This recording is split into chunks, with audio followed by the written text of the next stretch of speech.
నిడదవోలు పట్టణంలో గురువారం తెల్లవారుజాము నుండి కుండపోత వర్షం కురుస్తుంది. దీంతో ప్రధాన రహదారులు పూర్తిగా జలమయమైపోయాయి. అలాగే డ్రైనేజీలు పొంగి పొర్లుతున్నాయి. అదేవిధంగా బస్టాండ్ సమీపంలో రహదారిపైకి వర్షపు నీరు వచ్చి చేరడంతో అటువైపుగా వాహన రాకపోకలు సాగించేవారు మరియు ప్రయాణికులు తీవ్ర ఇక్కట్లు పడుతున్నారు.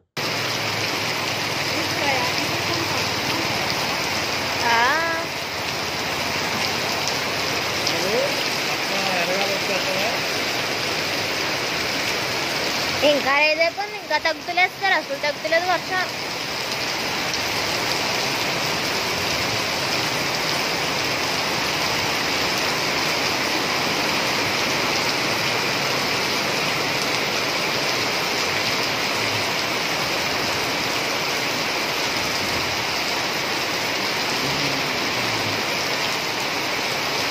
మొత్తం డ్రైనేజీలన్నీ కాలువల్లో అయిపోయినాయి.